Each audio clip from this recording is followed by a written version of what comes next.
নবীজি বলেছেন রমজান মুবারকে মাস আসার সঙ্গে সঙ্গে আল্লাহ রাব্বুল আলামিন তিনি জান্নাতের সমস্ত দরজাগুলি খুলে দেন আর জাহান্নামের সব দরজাগুলি আল্লাহ রাব্বুল আলামিন বন্ধ করে দেন। সুবহানাল্লাহ। আর শয়তানকে শৃঙ্খল দিয়ে বেঁধে ফেলা হয়, শিকল দিয়ে শয়তানরা বাঁধা হয়ে যায়।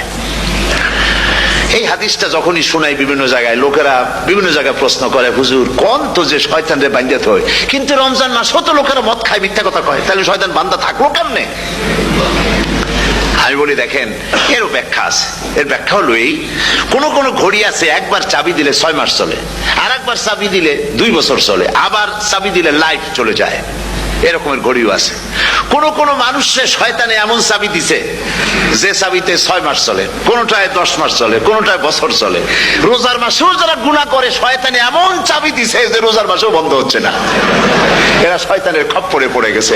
আল্লাহ এই চাবি থেকে মুসলমানদেরকে হেফাজত করুন বলি আমিন। জোরে বলেন আমিন।